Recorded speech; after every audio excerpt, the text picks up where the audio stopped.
Hey guys, welcome back to my channel. It is Iana, aka the BeautyNigist. Do people still say aka?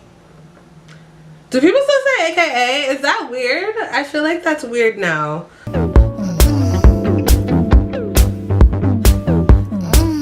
I am Iana, your BeautyNigist. We can go with that. Your BeautyNigist. Hey, we're gonna do a get ready with me. I really wanted to talk to you guys about the 10 things, or just things in general, that I wish I knew as an aspiring MUA or a beginning MUA. So one of the first things I wish I would have known, and this really isn't, oh my lord, there's such a lot of glitter on my lip. This isn't in order of importance at all, but it's just stuff that I wish I would have known, like somebody would have told me, or an MUA would have taken me under their wing just to be like, okay, hey, these are the ropes. And because I didn't have nobody to do it for me, I figured I would do it for y'all. So yeah, the first thing that I will say is never stop testing.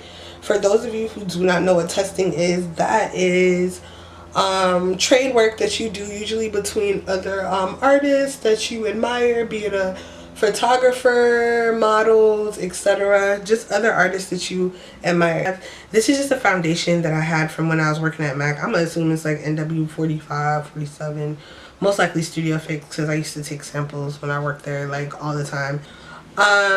So yeah, never stop testing.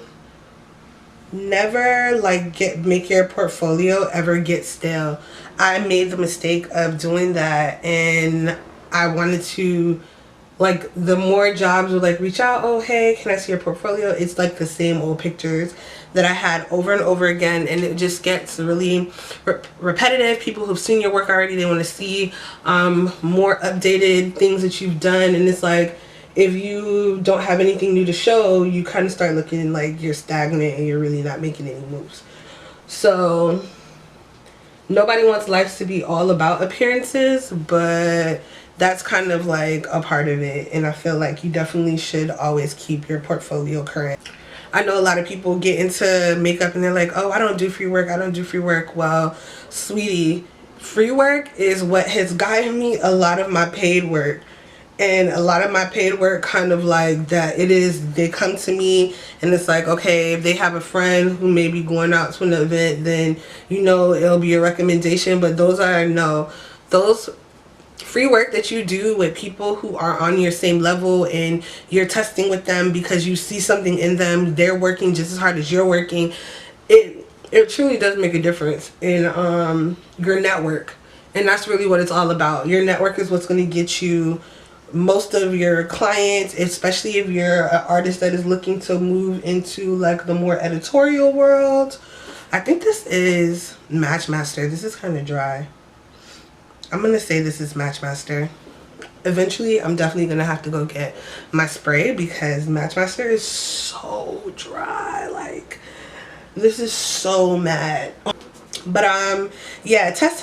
That's what's got me a lot of my paid work that pays not just regular fee. I'm talking about day rates, $250, $500 a day type vibes, you feel me? All for one job. So you need to always keep your portfolio updated, and everyday women are not portfolio. Not to say y'all, your everyday women, I'm here for y'all, but you need real professional photos sometimes to book certain types of jobs, and people take you seriously when you have certain type of photos in your portfolio. But I feel like I should just share it with you guys, and just, anybody who's out there and doesn't really know where to start and what they should have, what they shouldn't have, how their portfolio should look, and prints versus digital, layouts, etc. Let me know. We can talk about that. But in the meantime, I'm going to just move on. And this is, Select cover. This is NC50, MAC Select cover. I do use a lot of MAC just because I used to work there, so I have a lot of it. Don't judge me. Yeah, the second thing that, okay, so I'm gonna switch it up. At first I had one, so I'm gonna say, know where you're at as an artist and charge accordingly. If you know that how can I put this? Okay, so if you know you're just a beginning artist and you're truly not really there yet, but you could beat a little bit, then express that to your consumer and your customer, so that way they know and understand your value, if that makes sense. If you are telling your customer, hey, I'm a professional makeup artist and I only charge $45, but I'm a professional, when really you're just still starting out and you know you're getting your footing, you could create a pretty face, but you know you're really not all the way there yet. When you do put in that time and get that education and you really start to get your footing and you know who you are as an artist, when it comes time for you to raise your prices and to move to that next level, it's going to be a really hard transition for some of your clients when they're not understanding the difference in value. Yeah, you may be a better beater, you know, you may come through a little bit better as an artist or whatever, you giving them a better beat, but to them they're just like, okay, well, what's the difference now? You're still a professional artist. Like, what makes you, why do I owe you more money when you're still a professional? You're the same professional I met before. You know what I'm saying? So you really have to be mindful of false advertisement, really is what it is. If you know that, ooh, I love me some Studio Select. Do y'all see this coverage? Listen. But anyway though, yeah, know your worth and charge accordingly. You know what I'm saying? And when you get to where you get, it's easier to make those transitions, to get your customer to know, your day one customers to know, okay, well, she's gotten better, this is what it is, she's invested such and such into her brand and into her craft, so this is why I owe her more money. You know what I'm saying? It's just an easier transition. And that's something that I honestly struggled with, and I wish I would have known that back then. Honestly, I wish I would have known. Now, saying that, knowing where you stand and charging accordingly, stand on your price. Don't let nobody bully you. Know who you are as an artist, know your journey as an artist, and know what your worth is. Your worth and your value, both of those things will get you a price. People always say, you know, how do I know how much to charge? How do I know how much to charge? But knowing how much to charge, really, it's knowing your worth inside. Your worth is what your ego tells you. You know when you're lit and you know when you're not lit. They charge at the level that you feel that you are, that you're on, and when you charge your price and you say what you say, you said what you said. Okay? Number 4. Okay, so number 4 is a real interesting one. Some people may agree with me, some people may not, but this is just me personally, how I feel. My number 4 is keep your clients close. And when I say that, I mean to say, always continue networking, always continue promoting. Don't feel like just because you're a good artist and you know you made them look good, that's where the work ends, because they came to you that one time. That is not the case, sweetie. No ma'am. You are always and forever should be networking with, or not even necessarily networking, but promoting and advertising to them. If you have anything going on, those need to be the first people you know you reach out to. Even just saying, you know, hey, and sending like a cute little blurb or something, like a, hey, happy hump day, da da da da da. Like, you need to always keep your customers' attention. One thing that I really did struggle with on that was like fear, like, oh, people may not like it, or people might think I'm annoying, da da da da da. And it's like, you really can't think like that, because yeah, there will be people that's, you know, really not a fan of that kind of marketing, and they may not really feel it. But at the end of the day, you're a business person. Everybody's not gonna like what you do, whatever. As long as a handful, if you send 30 people a message and only 10 respond, that's still a pretty darn good turnout. Like, it just really, that's really what it's about, is making the connection with your client, and the people who need to hear it will hear it, and what's for you is what's for you. So that would be my number 4. I don't think I told y'all the concealer that I just put on. That is some old tacky, like, it is so rough right now and so dry to blend. I know y'all see me struggling with this, but it's a highlighter from MAC. It is NW40. I usually don't use such a beige color, but this is just a whole bunch of stuff that I randomly had in my makeup bag. Number 5. Okay, so my number 5 is In that same breath that I say, you know, keep your clients close, always want to make sure you're marketing to them, promoting yourself, etc., etc., with the existing clients that you have. In that same breath, I'm also going to tell you, if they leave, you can't even be mad, sis. Like, and not even to say that speaks to your artistry or anything. You never know why a client may not rebook with you. There are a lot of reasons, especially when you start getting into higher end clients, people who have assistants. Their friend may be a makeup artist, and instead of booking them with you, especially if it's not a client who hard down is like, no, I need you, and they're really high end, and you know, sometimes when you're not available, they will use other artists. Their assistants will book other people, you know what I'm saying? And unless that client, that also goes back to making sure you're reaching out to your clients and you're always consistently in their face, because when you are available, and that client really does mess with you like that, they will request from their assistant, like, hey, I want you to book with such and such, and make sure you book them if they're available. You know what I'm saying? So it really, both of those things go hand in hand. But if your client doesn't come back to you, then baby, don't be mad, don't be sad, don't give side eye. If they come back to you months later, you know, you've seen them working with somebody else, and then 2 months down the line they hit you with that, you know, hey, I would like to work with you. Don't feel no way, boo. Really don't, because it's no reason to. It's enough money. It's a way more than enough money out here for everybody to eat.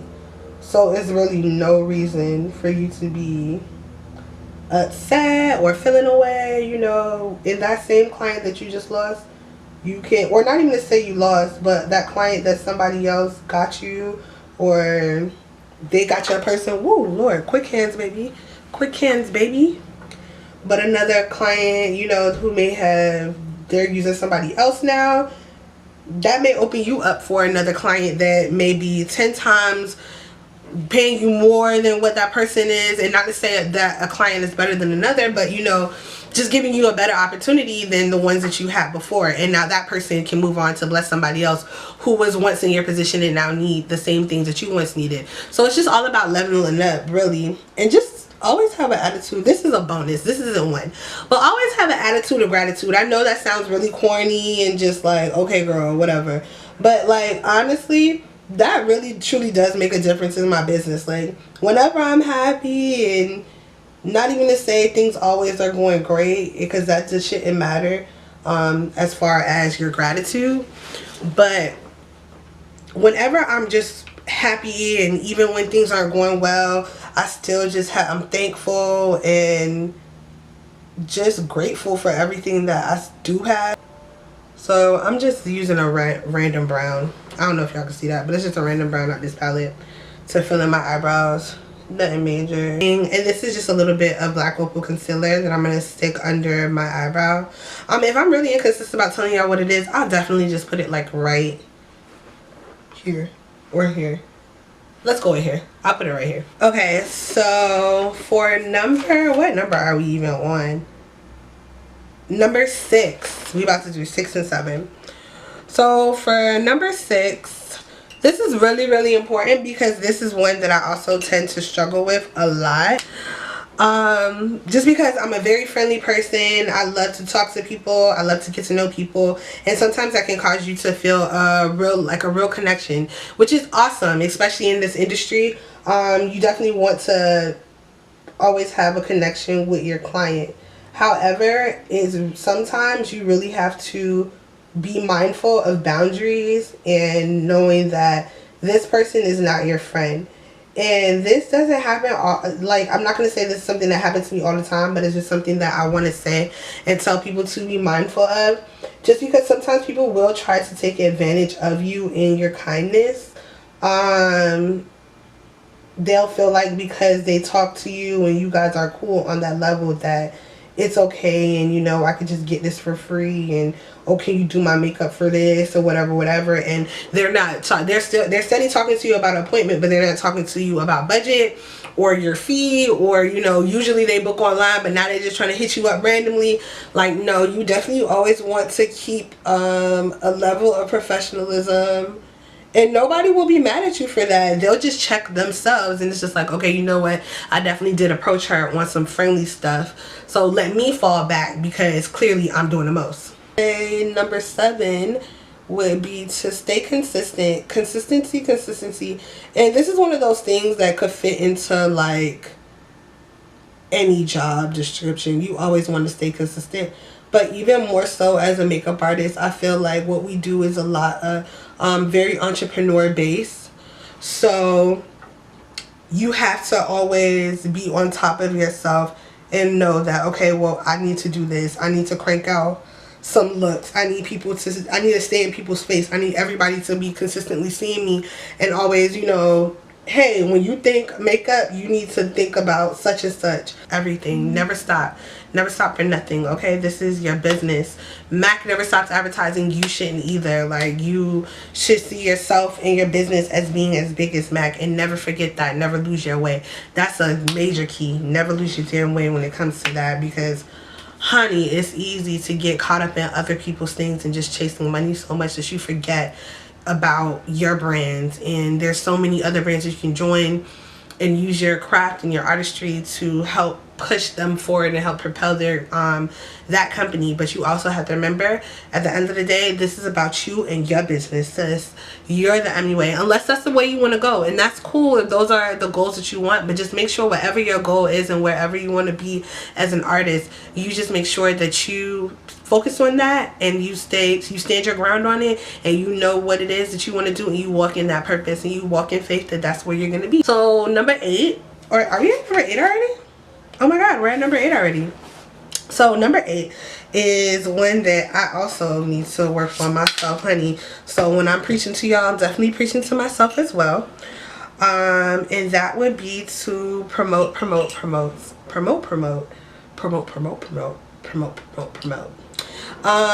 Always continue promoting yourself. Never be like ashamed or like, you know, not wanting to for whatever reason, because nobody's gonna promote you like you're gonna promote you. Not your mama, not your sister, not your auntie, not your uncle, not nobody. You're the only person who's gonna promote you in this business. A lot of people are still even coming into the fact that these type of career paths are even possible, and it's even possible for you to make real money out of it. And just so you know, guys know what I'm putting on my eye, this is, I'm just kind of like patting it on there, is I'm Into It eyeshadow by MAC. And apparently I'm gonna see if I can find that clip. That was such a funny clip. I'm doing a smoky eye today. I didn't realize that's what I was going to be doing, but here we are. So don't ever feel like, you know, you're above promotion, or not even say above promotion, but you know what I mean, like you don't have to be pushing that hard and word of mouth is good enough. No, and social media is not the only way to promote yourself. This is something I'm also preaching to the choir about as well. Like, social media truly is not the one and only way to promote yourself. Yes, it is a tool. Yes, it has created buku millionaires, like not even a few. It's a few of them out there that's, you know, a little bit more low key than the ones that y'all know of, you know. But yeah, it's buku millionaires out here being made off of online usage. However, you have to remember that that's not the only way to get around. There are also millionaires who have only 1,000 followers or like 200 followers on Instagram. So, you know, just be mindful, act accordingly. That's all I'm saying, sis. That is all I'm saying. Promote yourself in more ways than others. Don't get stuck on the internet. Sometimes you got to really get out here and do grassroots walking around.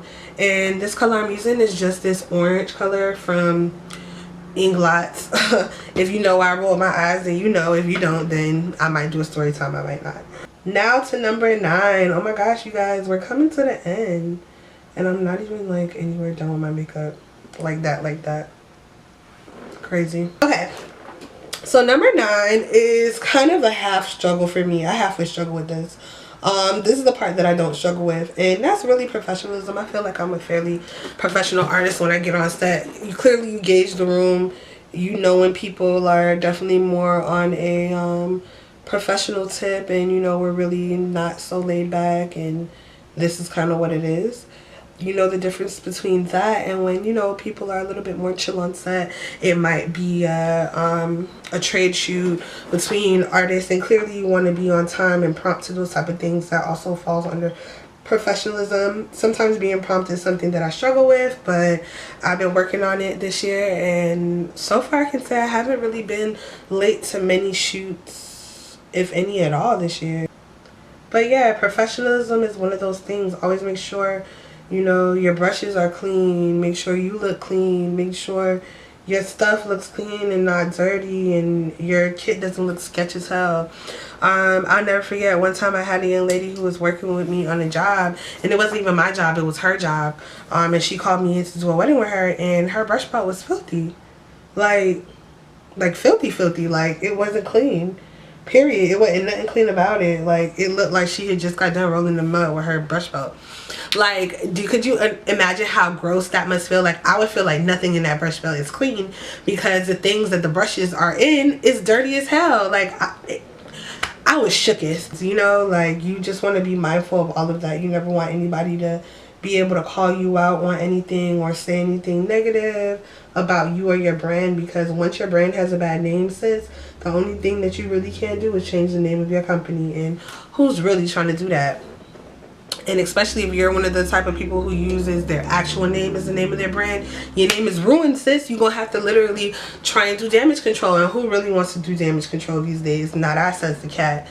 Oh, she don't got no eyeliner, sis. Where's my eyeliner? Damn. Gosh darn. Ooh. I need to stop cursing. I'm just shaping my nose out and shaping my cheeks a little bit. Just giving my face a little bit of structure. Not really hard down contouring at all, honey. I'm going to go in just really quickly with a little bit of that highlighter again. But this time I'm really only going to go a little bit on my nose, like literally a little bit, and a little bit in my forehead, like not a lot at all,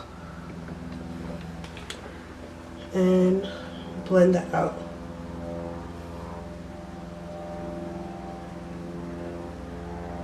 Okay, so always be, basically number 9 was stay in your artist community.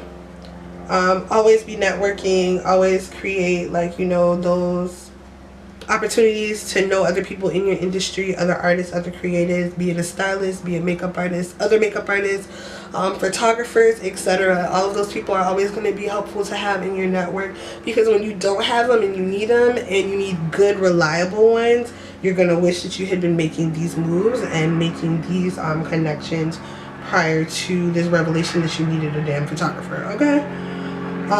So super important, always stay networking. And that also brings me back to number 1, where I said never stop testing, because the people that you're going to want to test with are going to be people that you're going to want to already have previous relationships with, and you know, and are comfortable with, because those are the people that are going to help you create that magic. Once you already have a groove going with them, you know these people, and you know that you guys work well together, it's a little less distracting thinking, am I going to like them, am I not, etc, etc.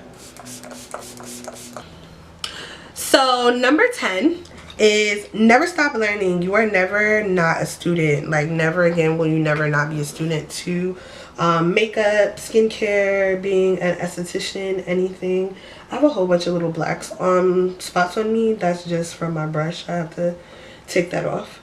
But yes, you'll never not be learning anymore. Always take classes, always learn more about skincare, man, guys. That's just another key I'm gonna drop. I'm not gonna say too much on it, but skincare, okay?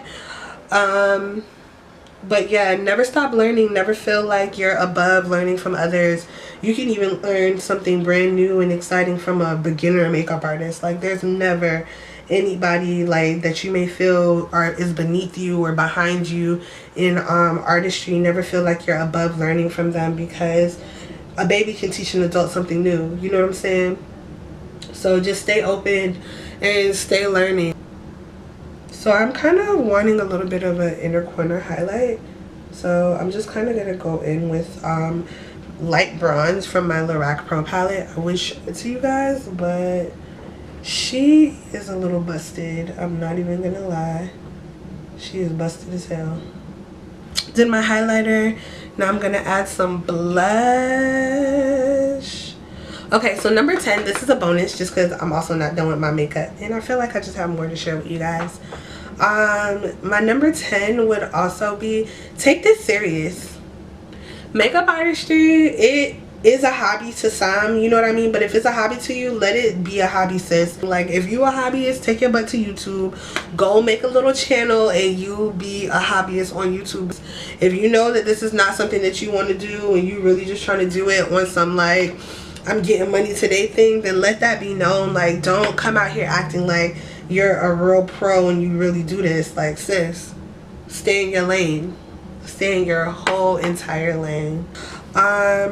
So from there, I really just need to do liner, lips, and mascara. I'll do mascara with you guys, but I'm pretty much done telling you about my 10 things I wish I knew. I honestly feel like had I known all of this, or had I put all of this into action when I was younger and just starting out as an MUA, I would be a lot further in my career than I am. Not that I'm not grateful for where I am, because I definitely am. I'm grateful for all the experiences I've had, the people I've gotten to know, etc. But I just feel like had I known about some of the things that I know now, I would definitely be a lot further in life, like a lot further. So guys, this is the finished look. I'm gonna list what I did for my lip, like somewhere around here, wherever I've been listing it before. I'm gonna list it there. This is a finished look, a nude lip, a little smoky eye tease, giving you a little vibe. And I hope that all the information I have for you guys today was helpful. Some of you guys may agree with me, some of you guys may not. That's your choice to have an opinion, but I'm just putting the information out here because I wish somebody would have told me when I was starting out as an MUA. If you guys would like me to do more of this, I totally will. I have over 6 years of makeup artistry experience working in the industry in Miami, which is a pretty fast-paced industry. I made a lot of mistakes over the years, so I'm definitely more than an open book. So call me, beat me if you want to reach me. I hope you like the look. I hope you like the info, and I will see you guys in the next video. Okay, bye.